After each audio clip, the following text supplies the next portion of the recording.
ಏ ರಂಗು ಬೈಕ್ ಕಲಿಸಿಕೊಡೋ ನಂಗು. ಲೋ ರಂಗ, ಎಸ್ ಯಾಕೋ ಬೇಜಾರಾಗ್ತಿದೆ ಕಣೋ. ಸಾರ್ಗೂ ಬೇಜಾರ್ಗೂ ಬಹಳ ಅಂತರ ಇದೆ ಅನ್ಕೋತೀನಿ. ಆದ್ರೂ ಏನಂತೆ, ಅಲ್ಮೇರದಲ್ಲಿ ಅನಾಥವಾಗಿ ಬಿದ್ದಿರೋ ಬುಕ್ ನ ತೆಗ್ದು ಇಕ್ಕೊಳ್ಳಿ, ಮೂಡ್ ಬರುತ್ತೆ. ಹಂಗಲ್ವೋ? ಮತ್ತೇನಂಗೆ? ಯಾಕೋ ಕೂತಿದ್ ಕಡೆ ಕೂರಕ್ಕೆ ಆಗಲ್ಲ ಕಣೋ. ನಿಂತ್ಕೊಂಡ್ರಾಯ್ತು. ನಿಂತ್ಕೊಂಡ್ ಕಡೆನೂ ನಿಲ್ಲಕ್ ಆಗ್ತಿಲ್ಲ ಕಣೋ. ಮಲಿಕಂಡ್ರಾಯ್ತು. ಮಲ್ಕೊಂಡ್ರೂ ನಿದ್ದೆ ಬರ್ತಿಲ್ಲ ಕಣೋ. ರೇ ಸ್ವಾಮಿ, ಕೂತ್ಕೊಳಕ್ಕೆ ನಿಂತ್ಕೊಳಕ್ಕೆ ಆಗಲ್ಲ ಅಂದ್ರಿ, ಅದಕ್ಕೆ ಮಲಿಕಳಿಂದೆ. ನಿದ್ದೆ ಮಾಡಕ್ ಹೇಳಿಲ್ಲ. ಈ ಡವ್ ಎಲ್ಲ ನಿನಗ್ ಸಟ ಹಾಕಿಲ್ಲ, ತಾಳ್ಮೆಯಿಂದ ಇರೋ ನನಗ್ ಸಟ ಹಾಕಿಲ್ಲ. ಪ್ರಾಬ್ಲಮ್ ಏನು ಅಂತ ಪಟ ಅಂತ ಹೇಳು, ಚಟ ಅಂತ ಸೊಲ್ಯೂಷನ್ ಹೇಳ್ತೀನಿ. ಯಾಕೋ ಶ್ರುತಿನ ನೋಡ್ಬೇಕು ಅನ್ನಿಸ್ತಿದೆ ಕಣೋ. ಅವ್ರ ಮನೆ ಹೋಗೋದಕ್ಕೆ ಏನಾದ್ರೂ ಐಡಿಯಾ ಕೊಡೋ. DC ಅವರೇ, ಐ ಆಮ್ ಸಾರಿ. ನಮ್ಮ ಮನಸ್ಸಿಗೆ ಖೇದ ಉಂಟು ಮಾಡೋ ಯಾವುದೇ ಪ್ರೋಗ್ರಾಮ್ಗೆ ನಮ್ಮ ಮೆದುಳು ನಾಟ್ ರೀಚಬಲ್. ಹೇ, ನೀನೇನು ಹೇಳೋದು? ಹಳೆ ಐಡಿಯಾನೇ ಅಪ್ಡೇಟ್ ಮಾಡಿದ್ರೆ ಆಯ್ತು.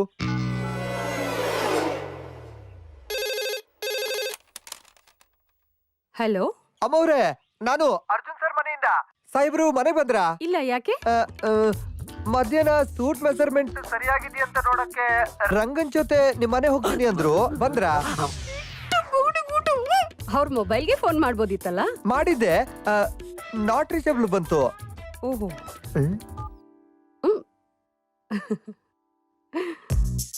ಬಾ ಮಾಮ್. No ma'am.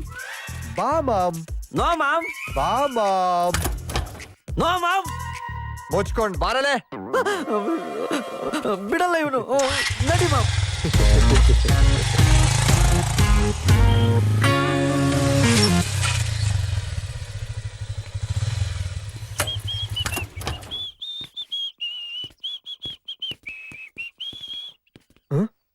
ಲೋ ರಂಗ, ಬೆಲ್ ಹೊಡಿಲ್ಲ, ಬಾಗಲ್ ಹೊಡಿಲ್ಲ. ಯಾವ್ದಾರು ಒಂದ್ ಕಲ್ ತಗೊಂಡು ನನ್ ತಲೆಗೊಡಿ. ಸರಿ, ಆಗಿದ್ದಾಯ್ತು. ಸ್ವಲ್ಪ ಅಡ್ಜಸ್ಟ್ ಮಾಡ್ಕೊಳ್ಳೋ. ಸಲಹೆ ಕೊಟ್ಟಷ್ಟು ಸುಲಭ ಅಲ್ಲಪ್ಪ ಸಹಿಸ್ಕೊಳ್ಳೋದು. ಆ ನೋವು ಎಲ್ಲ ಸರಿ ಇರೋ ನಿನ್ಗೆ ಅರ್ಥವಾಗಲ್ಲ. ಏಯ್, ಯಾರನ್ನೇ ಕಂಡ್ರು ಹಲ್ಲು ಕಿರಿ ಅಂತ ಭಟ್ರು ಹೇಳವ್ರೆ. ಬೆನ್ ತೋರ್ಸೋದು ಲಕ್ಷಣ ಅಲ್ಲ. ಜಾಸ್ತಿ ನಗ್ಬೇಡಿ, ತುಟಿ ನೋಯ್ತದೆ ಅಂತ ಅದೇ ಭಟ್ರು ಹೇಳವ್ರೆ ಅಲ್ವೇನೆ ಪತ್ರ ಪಲಿಶ?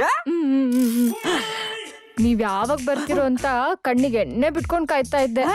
ಯಾಕೋ? ಹೋಗಿಯಪ್ಪ, ನಂಗ್ ನಾಚಿಕೆ ಆಯ್ತದೆ. ಅದನ್ನ ಚಿಕ್ಕಮ್ಮರು 3 ದಿನ ಟ್ಯೂಷನ್ ಮಾಡಿ ಹೇಳ್ಕೊಟ್ಟವ್ರೆ. ಹೌದಾ? ಏನಂತ? ಹೋಗಿಯಪ್ಪ, ನಂಗ್ ನಾಚಿಕೆ ಆಯ್ತದೆ. ಬನ್ನಿ ಬನ್ನಿ ಬನ್ನಿ. ಮನೆಯಿಂದ ಫೋನ್ ಮಾಡಿದ್ರು. ಯಾರೋ ಮಾಡೋ ಕೆಲ್ಸ ಇಲ್ದಲ್ಲ ಇರೋರು ಮಾಡಿರ್ತಾರೆ.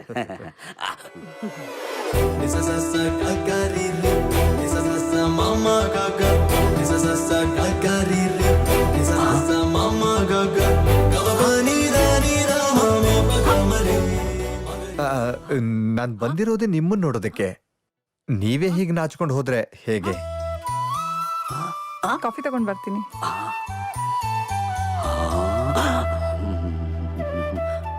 ಆ ಬೆಕ್ಕು ಕಣ್ಣು ಮುಚ್ಕೊಂಡ್ ಹಾಲು ಕುಡಿದ್ರೆ ಈ ಬೆಕ್ಕು ಕಣ್ಣು ಬಿಟ್ಕೊಂಡೇ ಕುಡಿತಾ ಇದೆಯಲ್ಲಪ್ಪ.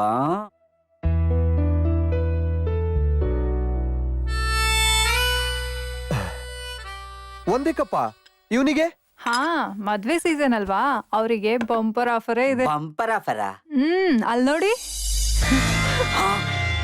ಈ ಎಂಟ್ರಿ ನೋಡ್ತಾ ಇದ್ರೆ ನನ್ ಲವ್ ಮ್ಯಾಟರ್ನ ಲೀಕ್ ಮಾಡಿ ನನ್ನ ವೀಕ್ ಮಾಡೋ ಸಂಚ್ ನಡೆಸ್ತಾ ಇದಾರಲ್ಲ.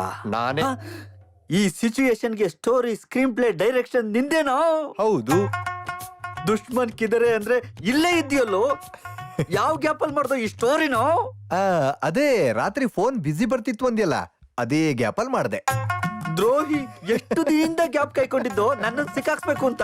ಕಾಫಿ ಗಂಟ್ಲಲ್ಲಿ ಹಿಡಿಯುತ್ತಾ? ಪ್ರೀತಿಯಿಂದ ಮಾಡಿವ್ನಿ. ಹಂಗಾರ ನನಗೆ ಬೇಡ. ಅತ್ತೆ ಮನೆಗ್ ಬಂದು ಹಠ ಮಾಡ್ಬಾರ್ದು, ಸುಮ್ನೆ ಕುಡಿಯೋ. ಇಮೇಲು ಆಯ್ತು, ಜಿಮೇಲು ಆಯ್ತು, ಬ್ಲಾಕ್ ಮೇಲು ಆಯ್ತು, ಇದೇ ಆಮೇಲಪ್ಪ. ಆಮೇಲೆ ಹೇಳ್ತೀನಿ. ಕಣ್ ಬಿಟ್ಕೊಂಡು ಹಾಲ್ ಕುಡಿಯಾರೆಲ್ಲ ಬುದ್ಧಿವಾದ ಹೇಳಕ್ಕಾಗ್ಬಿಟ್ರು. ಏಯ್ ಪತ್ರ ಪಲಿಸು, ಕೊಡೆ ಕಾಪಿನ. ಅದೇನೋ 3 ದಿನ ಟ್ಯೂಷನ್ ತಗೊಂಡು ಕಲ್ತಿದೀನಿ ಅಂತ ಹೇಳ್ತಿದ್ರಲ್ಲ, ಅದೇನಂತ ಹೇಳ್ಬಿಡಿ. ಐ ಲವ್ ಯು ಮಂಗ. ಅಲ್ಲ, ರಂಗ. ನಾ ಬರ್ತೀನಿ. ಯಾಕೋ? ಯಾಕ? ನಿಮ್ಮ ಅತ್ತೆದು ಸೂಪರ್ ಟೈಮ್ ಸೆನ್ಸು. ನಿಮ್ ಹುಡುಗಿದು ಬೆಸ್ಟ್ ಕಾಮನ್ ಸೆನ್ಸ್, ಇವಳ್ದು ಔಟ್ ಸ್ಟ್ಯಾಂಡಿಂಗ್ ಪರ್ಫಾರ್ಮೆನ್ಸ್, ನಿಂದು ಮೈಂಡ್ ಬ್ಲೋಯಿಂಗ್ ಡೈರೆಕ್ಷನ್. ಟೋಟಲ್ ಆಗಿ ನೋಡ್ತಾ ಇದ್ರೆ ಆಸ್ಕರ್ ಫಿಲಂ ಅವಾರ್ಡ್ ಫಂಕ್ಷನ್ ಆಲಿದಂಗಿದೆ. ನಂದು ಗಂಟ್ಲು ಒಣಗೋಗಿರೋ ಆಂಕರ್ ಪರಿಸ್ಥಿತಿ ಆಗಿದೆ. ಅದಕ್ಕೆ ನಾ ಬರ್ತೀನಿ. ಏಯ್ ಕೂತ್ಕೊಳ್ಳೋ. ಇಲ್ಲ ನಾನು ಬರ್ತೀನಿ. ಏಯ್ ಇಲ್ಲ ನಾನು ಬರ್ತೀನಿ. ಏಯ್ ಅತ್ತೆ ಹೇಳ್ಬಿಟ್ಟು ಹೋಗೋಣ. ಅತ್ತೆ ನಾನು ಹೋಗಿ ಬರ್ತೀನಿ. ಅಲ್ಲ ಅಳಿ ಅಂದ್ರೆ ನೀವು ಸೂಟ್ ಮೆಷರ್ಮೆಂಟ್ ನೋಡಕ್ ತಾನೇ ಬಂದಿದ್ದು. ಹೌದು. ನನಗೆಲ್ಲ ಅರ್ಥ ಆಗತ್ತೆ ಅಳಿ ಅಂದ್ರೆ. ಅಲ್ಲ ಆತರ ಏನಿಲ್ಲ. ಆದ್ರೂ ನೀವು ತುಂಬಾ ಸ್ಲೋ ಅಳಿ ಅಂದ್ರೆ. ನಿಮ್ ಮಾವನವರು ನಿಶ್ಚಿತಾರ್ಥ ಆದ ಮಾರನೇ ದಿವಸನೇ ನಾನು ನೋಡಕ್ ಬಂದಿದ್ರು. ನಿಶ್ಚಿತಾರ್ಥ ಮುಗೀತು ಅಂದ್ರೆ ಮದ್ವೆ ಮುಗ್ದಂಗೆ. ನೀವು ಶ್ರುತಿನ್ ಕರ್ಕೊಂಡು ಎಲ್ಲಾದ್ರೂ ಹೊರಗೋಗ್ ಬನ್ನಿ. ಅಲ್ಲ ಮದ್ವೆಗ್ ಮುಂಚೆನೆ ಹುಡುಗಿನ್ ಕರ್ಕೊಂಡು ಓಡಾಡಿದ್ರೆ ಜನಗಳು ನನ್ನ ಪೋಲಿ ಅಂತ ಅನ್ಕೊಳಲ್ವಾ? ಕರ್ಕೊಂಡ್ ಹೋಗ್ಲಿಲ್ಲ ಅಂದ್ರೆ ನಿಮ್ಮನ್ನ ವೇಸ್ಟ್ ಅನ್ಕೊಂಡ್ಬಿಡ್ತಾರೆ ಈ ಕಾಲದ ಹುಡ್ಗಿರು. ಆಹಾ, ಚಾನ್ಸ್ ಸಿಕ್ಕದ್ನೇ ಕಾಯ್ತಾ ಇದ್ದ, ಎಗರ್ಸ್ಕೊಂಡು ಹೋಗ್ಬಿಟ್ಟ. ಟಿಂಗ್ ಟಿಂಗ್ ಯಾವ ಮರ ಸುತ್ತಾ ಇರ್ಬೋದು?